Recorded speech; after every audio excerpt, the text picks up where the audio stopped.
നമസ്കാരം, ഡോക്ടർ ആൽഫീനയാണ്. ഓരോ ഹാഷിമോട്ടോസ് രോഗിയും വ്യത്യസ്തരാണെന്ന് പറയുമ്പോൾ അവർക്കുണ്ട് പ്രശ്നങ്ങളും അതിന്റെ സിവിയാരിറ്റിയും ബുദ്ധിമുട്ടുകളും ഒക്കെ വ്യത്യസ്തമാണ്. പക്ഷെ ഇവർക്കെല്ലാം കോമൺ ആയിട്ട് ഒരു ഫാക്ടർ ഉണ്ട്. എന്താണെന്ന് അറിയാവോ? ഇവരെല്ലാവരും ഈ ഹൈപ്പോതൈറോയിഡിസത്തെ ചികിത്സിക്കാനായിട്ട് ഹോർമോൺ സപ്ലിമെന്റ് എടുക്കുകയും ബ്ലഡിൽ ഇതെല്ലാം പക്കാൻ നോർമലാക്കി വെക്കുകയും ചെയ്യുന്ന ആളുകളാണ്. അപ്പൊ സ്വാഭാവികമായിട്ടും ഹൈപ്പോതൈറോയിഡിസം ശാസ്ത്രം എന്താണ് പറയുന്നത്? തൈറോയിഡിന്റെ ഹോർമോൺ സപ്ലിമെന്റ് ചെയ്യുക, നോർമലാക്കി വെക്കുക. അത് നിങ്ങൾ ചെയ്തു. പക്ഷേ എന്നിട്ട് നിങ്ങളുടെ ശരീരത്തിനും മനസ്സിനുള്ള പ്രശ്നങ്ങൾക്കോ അതിനെന്തെങ്കിലും മാറ്റങ്ങൾ വരുന്നുണ്ടോ? നിങ്ങൾ പോയി പറയുമ്പോൾ ഇതൊക്കെ തോന്നലാണ് എന്നുള്ളൊരു അഡ്വൈസാണോ അത് കിട്ടിക്കൊണ്ടിരിക്കുന്നത്? നമ്മുടെ കൂടെ ഇപ്പോൾ ഒരാളുണ്ട്, ഇതുപോലെ ഹാഷിമോട്ടോസ് ആണെന്ന് ഡയഗ്നോസ് ചെയ്യപ്പെടുകയും ഹോർമോൺ ഗുളിക കഴിച്ച് എല്ലാം നോർമലാക്കി വെക്കുകയും എന്നാൽ ഈ പ്രശ്നങ്ങൾ മൂലം, ഈ അസുഖത്തിന്റെ ബുദ്ധിമുട്ടുകൾ മൂലം ഗത്യന്തരമില്ലാതെ വിദേശത്ത് നഴ്സായിട്ട് ജോലി ചെയ്തുകൊണ്ടിരുന്ന ആള് ആ ജോലി ഉപേക്ഷിച്ച് നാട്ടിലേക്ക് പോരേണ്ടി വന്നു. എന്തുകൊണ്ടാണ്? അത്രയധികം സമ്പാദ്യം നേടാൻ പറ്റാവുന്ന ഒരു ജോലി അവർ രാജിവെച്ചത്. അത്രയ്ക്ക് ബുദ്ധിമുട്ടുകൾ അവർക്കുണ്ടായിരുന്നു. നമുക്ക് അവരെ ഒന്ന് കേട്ടു നോക്കാം, എന്തൊക്കെയായിരുന്നു അവർക്കുണ്ടായിരുന്ന പ്രശ്നങ്ങൾ. ഈ ഹോർമോൺ കറക്ഷൻ ഉപരിയായിട്ട് നമ്മൾ എന്തെങ്കിലുമൊക്കെ ചെയ്യേണ്ടതുണ്ടോ? നിങ്ങൾ ഈ വീഡിയോ ഞാൻ ഒരിക്കലും ഒരു പരസ്യമായിട്ട് പറയുന്നതല്ല, നിങ്ങളെ എഡ്യൂക്കേറ്റ് ചെയ്യാൻ വേണ്ടി. അതായത് ഹാഷിമോട്ടോസ് തൈറോയിഡൈറ്റിസിന് ഈ ഹോർമോൺ കറക്ഷൻ അപ്പുറത്തേക്ക് നമ്മൾ ചിന്തിക്കണം. അതൊന്ന് നിങ്ങളെ മനസ്സിലാക്കാൻ വേണ്ടിയിട്ടുള്ള വീഡിയോ ആണ്. നിങ്ങൾക്ക് സമാനമായിട്ടുള്ള പ്രശ്നങ്ങളാണെങ്കിൽ നിങ്ങൾക്ക് നിങ്ങളുടെ എക്സ്പീരിയൻസ് ഇതിന്റെ ഇടയിൽ കമന്റ് ചെയ്യാം. നമുക്ക് അവരെ ഒന്ന് കേട്ട് നോക്കാം. ഷിജി ചേച്ചി, എന്തോ നമ്മുടെ ട്രീറ്റ്മെന്റ് കഴിഞ്ഞല്ലേ? ട്രീറ്റ്മെന്റ് കഴിഞ്ഞു. ഇങ്ങനെ തോന്നുന്നു? അയ്യോ സൂപ്പർ, എന്റെ ദൈവമേ. എല്ലാവർക്കും ഇങ്ങനെ ഡോക്ടറിന്റെ അടുത്ത് വന്ന് കാണാനും എല്ലാ രോഗത്തിലൊന്നും വിടുതൽ കിട്ടാനും ഞാൻ പ്രാർത്ഥിക്കുന്നു. എന്തായിരുന്നു അനുഗ്രഹം. എന്തൊക്കെയായിരുന്നു ബുദ്ധിമുട്ട്? എനിക്ക് ബുദ്ധിമുട്ടെന്ന് പറഞ്ഞാൽ എനിക്ക് തല തൊട്ട് മുള്ളങ്കാല് വരെയും ബുദ്ധിമുട്ടുകളായിരുന്നു. അപ്പം ഓരോന്ന് ഇനിയിപ്പോ എന്നെ പറഞ്ഞു കഴിഞ്ഞാൽ ഒരുപാടുണ്ട്. മുടി പൊഴിച്ചിലുണ്ടായിരുന്നു, ഉറക്കമില്ലാഴിക ഉണ്ടായിരുന്നു, തലവേദന എന്ന് പറഞ്ഞാൽ എനിക്ക് എത്രയോ 26-27 വർഷത്തോളം ആയിട്ടുള്ള തലവേദനയായിരുന്നു. ഒരു ദിവസം 6-8 പാരസെറ്റാമോൾ ഞാൻ കഴിക്കുമായിരുന്നു തലവേദനയ്ക്ക്. ടെൻഷനാണ്, മെയിൻ ടെൻഷനാണ്. 2 ദിവസം ഡ്യൂട്ടി കഴിഞ്ഞ് 3-ാമത്തെ ദിവസം ഡ്യൂട്ടിക്ക് പോകണമെന്നുണ്ടെങ്കിൽ എനിക്ക് എന്തോ മനസ്സിൽ ടെൻഷനാണ്. അങ്ങനെ വരുമ്പോൾ മൊത്തം വന്നാൽ പിന്നെ തലവേദനയാണ്. എന്ത് ജോലി ചെയ്തിട്ടുണ്ട്? ഞാൻ ഹോസ്പിറ്റലിൽ സ്റ്റാഫ് നഴ്സായിട്ട് വർക്ക് ചെയ്യായിരുന്നു സൗദിയിൽ. അത് കഴിഞ്ഞ് പിന്നെ സത്യത്തിൽ ഞാൻ എൻ്റെ കുഞ്ഞായിരിക്കുന്നു, എനിക്ക് തലവേദന വന്ന ടെൻഷൻ കൂടിയ ഒരു മാനസിക രോഗമായി പോകുന്ന ശരിക്കും ഞാൻ ടെൻഷൻ അടിച്ച സമയമുണ്ട്. എന്നുവെച്ചാൽ അതുപോലെ തലവേദന പാരസെറ്റാമോൾ കഴിച്ച് എൻ്റെ ഫാറ്റി ലിവർ ആയി. അത് ആദ്യം ഫസ്റ്റ് ഗ്രേഡ് ആയിരുന്നു, പിന്നെ സെക്കൻഡ് ഗ്രേഡ് ആയി. അത് ഈ അൾട്രാസൗണ്ട്, പിന്നെ എനിക്ക് ഹെർണിയ ഉണ്ടായിരുന്നു, അതിൻ്റെ മേജർ ഓപ്പറേഷൻ കഴിഞ്ഞാണ്. പിന്നെ ആ ഓപ്പറേഷൻ കഴിഞ്ഞോടെ പിന്നെ എനിക്ക് ജോലി ചെയ്യാൻ ബുദ്ധിമുട്ടും ടെൻഷൻ ഒന്നുകൂടെ കൂടിയെന്നല്ലാതെ പറ്റത്തില്ലായിരുന്നു. അങ്ങനെ ഞാൻ എൻ്റെ കുഞ്ഞുങ്ങൾക്കൊരു അമ്മ വേണമല്ലോ എന്ന് വിചാരിച്ച് ഞാൻ സത്യം പറഞ്ഞാൽ റിസൈൻ ചെയ്ത് കോവിഡിന് മുമ്പ് റിസൈൻ കൊടുത്ത് നാട്ടിൽ വന്നതാണ്. മോളുണ്ടായ സമയം തൊട്ട് എനിക്ക് തൈറോയിഡിന്റെ വിഷയങ്ങളുണ്ടായിരുന്നു. ആദ്യം തോന്നുന്നു, എനിക്കറിയത്തില്ല, അന്നൊന്നും ചെക്ക് ചെയ്തിട്ടില്ല. പക്ഷെ അന്ന് തൊട്ട് മുടി പൊഴിച്ചിട്ടായിരുന്നു. അന്ന് ഒരു സൈസ് എണ്ണ ഉണ്ടല്ലോ, ഇന്ദുലേഹ എന്നൊക്കെ പറഞ്ഞു, അത് 400 രൂപയ്ക്ക് ഒരു കൊച്ചു ബോട്ടിൽ എത്രയോ ബോട്ടുകൾ മേടിച്ച് ഉപയോഗിച്ചു, ഒരു മാറ്റവും ഇല്ലായിരുന്നു. പിന്നെ ഡ്യൂട്ടിയുടെ ഇടയ്ക്ക് അങ്ങനെ കാര്യങ്ങളൊക്കെ ചെയ്തു പോകുന്നു. പക്ഷെ മുടി മുഴുവൻ പോയി, മൊത്തം മുടിയും പോയി. പിന്നെ എനിക്ക് 2018 സർജറി ചെയ്ത്, അത് കിംസിലാണ് ചെയ്തത്. അവിടെ വന്നപ്പോഴാണ് തൈറോയിഡ് ആണെന്ന് മനസ്സിലായി. അതെ. അത് കഴിഞ്ഞ് ഞാൻ ഓപ്പറേഷൻ കഴിഞ്ഞിട്ട് ഞാൻ വീണ്ടും ഹോസ്പിറ്റലിൽ തിരിച്ചു ചെന്ന് അവിടെ ചെക്ക് ചെയ്തപ്പോഴത്തേന് ഇവിടെ 25 മൈക്രോഗ്രാം സ്റ്റാർട്ട് ചെയ്തു തൈറോസിന്. പിന്നെ അവിടെ ചെന്നവർ 50 ആക്കി കഴിഞ്ഞ് പിന്നെ എന്നോട് ആന്റിബോഡി നോക്കി വെച്ച് എന്നോട് പറഞ്ഞു അത് പോസിറ്റീവാ, ഇനി ജീവിതകാലം മൊത്തം ഈ മരുന്ന് കഴിക്കണം, നിർത്തിയേക്കല്ലേ എന്ന് പറഞ്ഞു. അപ്പൊ ഞാൻ എൻ്റെ ഹോസ്പിറ്റലിലെ എൻ്റെ നഴ്സുമാരെയൊക്കെ കാണിച്ചപ്പോൾ അവരും പറഞ്ഞു അതങ്ങനെയാണ്, ഇനി പ്രാർത്ഥന കൊണ്ടേ മാറത്തുള്ളൂ, അല്ലെ ഇതിന് ജീവിതകാലം മൊത്തം കഴിക്കണം, സ്റ്റോപ്പ് ചെയ്തേക്കില്ലേ എന്ന് അവരും പറഞ്ഞു. എനിവേ അതിങ്ങനെ കണ്ടിന്യൂ ചെയ്തു. അത് 50 ആയി. പിന്നെ ഇടയ്ക്ക് 6 മാസത്തിൽ ഞാൻ പിന്നെ നാട്ടിൽ വന്ന് ചെക്ക് ചെയ്യാൻ തുടങ്ങി. പിന്നെ വന്നു കഴിഞ്ഞും തലവേദനയുണ്ട്. കണ്ടിന്യൂസ് ജോലി ചെയ്തുകൊണ്ട് നടന്നുകൊണ്ട് ഇവിടെ വന്നിട്ട് ഈ ചൂട് താങ്ങാൻ പറ്റാത്ത അവസ്ഥകളുണ്ടായിരുന്നു. ശരീരം എപ്പോൾ അങ്ങ് വേർപ്പോ, ചൂട്, ഭയങ്കര ചൂട്. പിന്നെ എന്തുവാ, വയറിനകത്ത് ഗ്യാസിന്റെ വിഷയങ്ങള്. ഒരു ദിവസം അവസാനമായ സ്ഥലത്തിന് ഇതിന്റെ സഖി കെട്ട് ഞാൻ ഇതിന്റെയൊക്കെ മരുന്നും. പിന്നെ തലവേദന കാരണം ഞാൻ പോകാത്ത ഹോസ്പിറ്റലുകളില്ല. ഞാൻ നമ്മുടെ അടുത്തുള്ള അടൂരാണെങ്കിലും പിന്നെ കോട്ടയത്ത് ഇവിടെ വന്നിട്ടാണെങ്കിലും പിന്നെ കോഴഞ്ചേരി മുത്തൂറ്റ് ഹോസ്പിറ്റലില്, കിംസില്, ആസ്തറില്, ഇവിടെ എല്ലാം ഞാൻ പോയി തലവേദനയ്ക്ക് വേണ്ടി ന്യൂറോയുടെ ഡോക്ടറെല്ലാം പോയി കണ്ടതാണ്. അവിടെ നിന്നെല്ലാം എനിക്ക് ഒരു മെഡിസിൻ തന്നിട്ട് പിന്നെ ഈ ഷോൾഡറിന്റെ വേദന കുറേ വർഷങ്ങളായിട്ട് ഞാൻ ആയുർവേദത്തിന്റെ 4 വർഷത്തോളം ട്രീറ്റ്മെന്റ് എടുത്തു. ഇപ്പം ഇവിടെ വന്നു കഴിഞ്ഞാൽ പിന്നെ എൻ്റെ ഷോൾഡറിന്റെ വേദന മാറിയത്. ആയുർവേദത്തിന്റെ കണ്ടിന്യൂസ് ഞാൻ 3 വർഷത്തോളം കണ്ടിന്യൂസ് എടുത്തു. പിന്നെ ഫിസിയോതെറാപ്പി ചെയ്തു. ഞങ്ങൾ അടൂര മെഡിക്കൽ കോളേജിൽ അവിടുത്തെ ജനറൽ ഹോസ്പിറ്റലിലെ ഡോക്ടറെ പോയി കണ്ടു, ഓർത്തോയുടെ ഡോക്ടറെ കണ്ടു. എന്നിട്ട് ഇവർ എൻ്റെ ഈ മെഡിസിൻ ഒന്നും, എനിക്ക് തലവേദനയ്ക്ക് ന്യൂറോയുടെ ഡോക്ടറെ പോയി കണ്ടത്. എന്നിട്ട് ഈ ന്യൂറോയുടെ ഡോക്ടർ എനിക്ക് തലവേദനയ്ക്ക് ഒരു മെഡിസിൻ, പക്ഷേ മൈഗ്രെയിൻ ആണെന്ന് പറഞ്ഞ് ഇവരെല്ലാ സിംറ്റംസ് നോക്കിയിട്ട് മൈഗ്രെയിൻ അല്ല, പക്ഷെ എന്താ തലവേദന വരുന്നതെന്ന് അവർക്ക് അറിയത്തില്ല. അപ്പൊ തലവേദനയ്ക്ക് വേണ്ടിയിട്ട് എനിക്കൊരു മെഡിസിൻ തന്നു. എന്നോട് പറഞ്ഞു 3 മാസം കഴിഞ്ഞിട്ട് ആ മെഡിസിൻ സ്റ്റോപ്പ് ചെയ്യാൻ പറയും. പക്ഷേ 3 മാസം കഴിഞ്ഞ് ഞാൻ സ്റ്റോപ്പ് ചെയ്തിട്ട് എനിക്ക് അടുപ്പിച്ച് എനിക്ക് 3-4 ദിവസം എനിക്ക് രാത്രി പകൽ പോലെ എനിക്ക് ഉറങ്ങാനേ പറ്റുന്നില്ല. പിന്നെ ഞാൻ സൗദിയിൽ ഇടയ്ക്ക് വിസിറ്റിങ്ങിന് പോകുമ്പം അവിടെ ചെന്നിട്ടും എനിക്ക് തലവേദന, അപ്പം BP കൂടുതൽ. അവിടെ ഡോക്ടറെ കണ്ടപ്പോൾ എന്നോട് പറഞ്ഞു ഇത് സ്റ്റോപ്പ് ചെയ്യാൻ പറ്റത്തില്ലെന്നുണ്ടെങ്കിൽ സ്റ്റോപ്പ് ചെയ്യേണ്ട, കണ്ടിന്യൂ ചെയ്തോളാൻ പറയും. ഞാൻ മെഡിക്കൽ സ്റ്റോറിൽ ചെന്ന് നോക്കുമ്പോഴത്തേനും അവിടെ ഈ നാർക്കോട്ടിക് പ്രിസ്ക്രിപ്ഷൻ കൊടുത്താലേ അവർ മെഡിസിൻ തരത്തുള്ളൂ. ഇല്ലാതെ ഞാൻ ചിലത്ത് റിക്വസ്റ്റ് ചെയ്ത് അവരെനിക്ക് എനിക്ക് മെഡിസിൻ ഇല്ലാതെ പറ്റത്തില്ലാത്ത അവസ്ഥയായി, ഉറങ്ങാൻ പറ്റത്തില്ല. അത് നിർത്തുമ്പോൾ തലവേദനയാണ്. അങ്ങനെയായി അത് 3 വർഷത്തോളം ഇപ്പൊ കഴിച്ചു. ആ മെഡിസിൻ ഞാൻ ഇപ്പൊ സ്റ്റോപ്പ് ചെയ്തു. ഓക്കെ, അപ്പൊ നമുക്ക് ഇപ്പൊ ഉണ്ടായ മാറ്റങ്ങൾ പറയല്ലേ?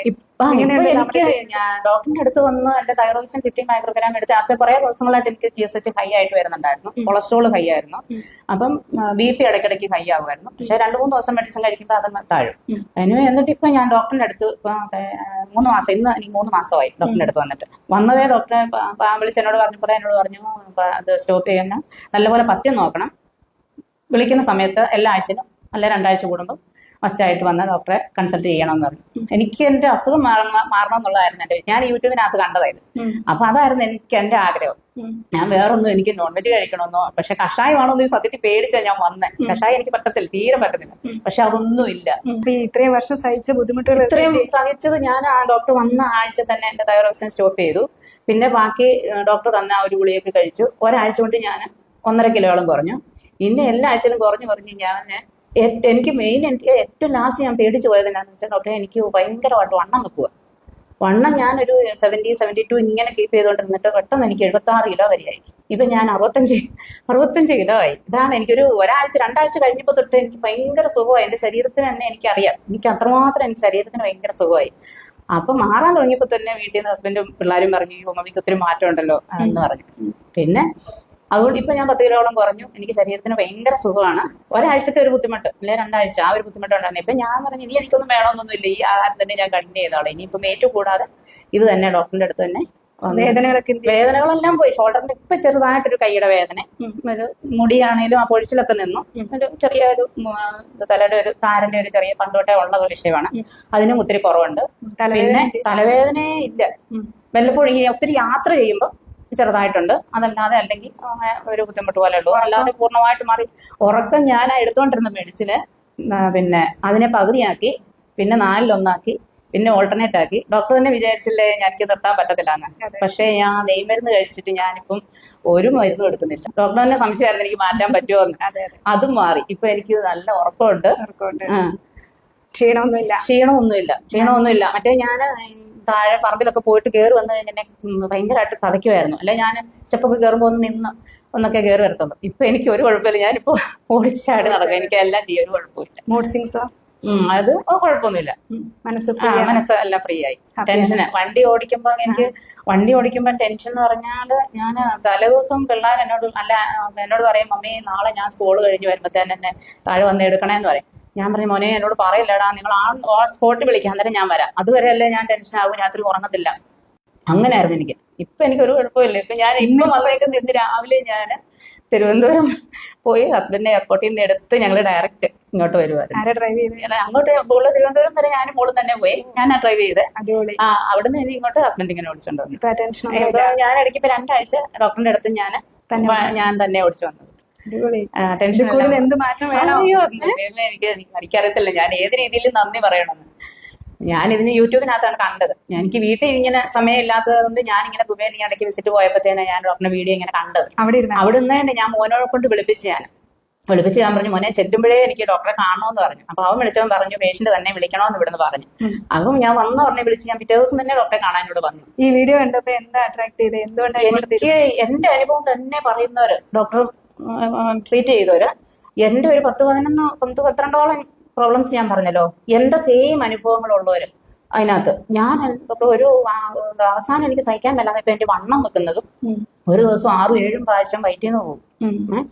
അതായപ്പോഴത്തേന് എനിക്ക് ഒരു മനസ്സ് സമാധാനത്തോടെ എനിക്കൊരു യാത്ര പോകാൻ പോലും. ഞാൻ എറണാകുളമൊക്കെ യാത്ര ചെയ്ത് വന്നിട്ട് നമ്മൾ സാധാരണ എവിടെയെങ്കിലുമൊക്കെ ഒന്ന് ഫുഡ് കഴിക്കാനൊന്ന് കയറി കഴിഞ്ഞാൽ എനിക്ക് പിടിച്ചു നിൽക്കാൻ പറ്റത്തില്ല. യാത്രയും കൂടെ എനിക്ക് പറ്റാൻ മേലാത്തൊരവസ്ഥയായപ്പോഴും എനിക്ക് പറ്റത്തില്ലായിരുന്നു. അതുകൊണ്ടായപ്പോഴത്തേന് എനിക്ക് ആകെ ടെൻഷനായിപ്പോയി. ഇനി എന്ത് ജീവിതം എവിടം വരെ ഓടും എന്നുള്ളത് ആകെ ഇതായിപ്പോയി. പക്ഷെ ഇപ്പൊ എല്ലാത്തിലും എനിക്ക് ഫ്രീ. 1-2 പ്രാവശ്യം മാക്സിമം അത്രേ ഉള്ളൂ. നോർമൽ ആയിട്ടുള്ള എല്ലാ അവസ്ഥയും എല്ലാം മാറി. എനിക്ക് എല്ലാം മാറി. ഇനി ഇതിൽ കൂടുതലൊന്നും മാറാൻ ഞാൻ എന്തുവാ, ഇനി ഒന്നും ഇല്ല മാറാൻ, എല്ലാം തന്നെ മാറി. സന്തോഷം. അയ്യോ സന്തോഷം, എനിക്ക് ഭയങ്കര സന്തോഷം. ഏത് ഡോക്ടർമാർ പറഞ്ഞാലും പറയുന്നത് എന്തുവാ, നമ്മുടെ ജീവിതകാലം മൊത്തം ഈ മരുന്ന് കഴിക്കണമെന്നാ പറയുന്നത്. പക്ഷെ എന്റെ മരുന്നെല്ലാം നിർത്തിയായി. എന്റെ ഫാറ്റി ലിവറും കുറഞ്ഞു, എന്റെ TSH ലെവലും കുറഞ്ഞു.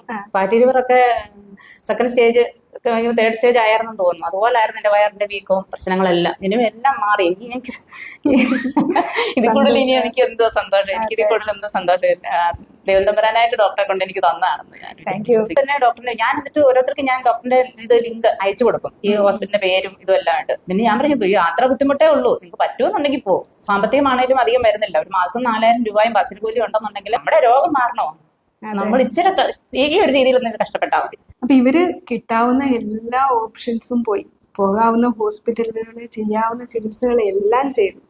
എല്ലാം കഴിഞ്ഞു കഴിഞ്ഞപ്പോഴാണ് നമ്മളെ പറ്റി അവരറിയുന്നത്. ലേറ്റ് ആയിട്ടാണ് വന്നതെങ്കിൽ പോലും നമുക്ക് ഇവർക്ക് ഇത്രയും മാറ്റങ്ങൾ ചെയ്യാൻ പറ്റി എന്നുള്ളത് നമ്മൾ ഈ ഹോർമോൺ കറക്ഷൻ അപ്പുറത്തേക്ക് ചിന്തിക്കുന്നത് കൊണ്ടാണ്. അപ്പൊ ഇത് ഏതെങ്കിലും ഡോക്ടേഴ്സ് ഈ വീഡിയോ കാണുന്നുണ്ടെങ്കിൽ നിങ്ങളും ഇതേപ്പറ്റി ഒന്ന് ചിന്തിക്കുക, പഠിക്കുക. കാരണം ഈ സയന്റിഫിക്കലി നോക്കുവാണെങ്കിൽ അവർക്കൊക്കെ നോർമൽ ആയിരുന്നല്ലോ, ഹൈപ്പോതൈറോയിഡിസം എന്നുള്ള കണ്ടീഷൻ ബാലൻസ് ചെയ്ത് വെച്ചുകൊണ്ടിരിക്കുകയായിരുന്നല്ലോ. പക്ഷെ എന്നിട്ട് എന്താണ് അവർക്ക് ഈ പ്രശ്നങ്ങളൊന്നും മാറാത്തത്? ഇതൊന്നും അവരുടെ തോന്നലുകളല്ല, ഇതൊക്കെ ശരിക്കും യാഥാർത്ഥ്യമാണ്. ഇതിൽ നിന്ന് പുറത്തു കടക്കാൻ പറ്റും എന്നുള്ളൊരു കാര്യം നിങ്ങളെ എഡ്യൂക്കേറ്റ് ചെയ്യാൻ വേണ്ടിയിട്ടാണ് ഈ ഒരു വീഡിയോ ചെയ്തത്. അപ്പൊ ഇനി നിങ്ങളുടെ അവസ്ഥ ഇത് തന്നെയാണെങ്കിൽ നിങ്ങളുടെ അവസ്ഥ ഒന്ന് കമന്റ് ചെയ്യുക. കാരണം പല ആളുകളും വിചാരിക്കുന്നത് എനിക്ക് മാത്രമേ ഈ പ്രശ്നമുള്ളൂ, ബാക്കി തൈറോയ്ഡ് രോഗികളെല്ലാം ഹെൽത്തി ആണെന്നാണ്. ഇതിനകത്ത് ഏറ്റവും പ്രധാനപ്പെട്ട പ്രശ്നം എന്താണെന്നറിയാമോ? ഈ ഒരു തൈറോയ്ഡ് രോഗിയെ നോക്കിയാൽ നമ്മൾ പുറമേ നിന്ന് കണ്ടാൽ അവർക്ക് ഈ പ്രശ്നങ്ങളുണ്ടെന്നൊന്നും അറിയില്ലല്ലോ. നല്ല സുന്ദരനും സുന്ദരിയുമായിട്ട് നല്ല തൊടുത്ത് ഇത് മുഴുവൻ നീരാണെന്ന് ആർക്കറിയാവുന്നേ? അപ്പൊ ഈ ഒരു കാര്യം ബാക്കിയുള്ളവരും അറിയട്ടെ. ഇതൊന്നും വെറും തോന്നലല്ല, പ്രശ്നങ്ങളുണ്ട്, ശരിക്കും ബുദ്ധിമുട്ടുകളുണ്ട് നിങ്ങൾക്ക്. അപ്പൊ ആ ഒരു കാര്യം നിങ്ങൾ കമന്റ് രൂപത്തിൽ നിങ്ങൾക്ക് എഴുതുവാണെങ്കിൽ അത് ബാക്കിയുള്ള ആളുകൾക്കും അതൊന്ന് റിലേറ്റ് ചെയ്യാൻ പറ്റും. ഇനി ഇതുപോലെ പ്രശ്നങ്ങളുള്ള ആരെങ്കിലും നിങ്ങൾക്ക് അറിയാമെങ്കിൽ ഈ വീഡിയോ അവരിലേക്ക് ഒന്ന് ഷെയർ ചെയ്ത് കൊടുക്കുക. കാരണം അവരും അറിയട്ടെ ഇതൊക്കെ ഇതിൻ്റെതായ പ്രശ്നങ്ങളാണ്, ഇതിൽ നിന്നൊക്കെ നമുക്ക് പുറത്തെടുക്കാൻ പറ്റുമെന്ന് അറിയുന്നതും അവർക്കൊരാശ്വാസമായിരിക്കും.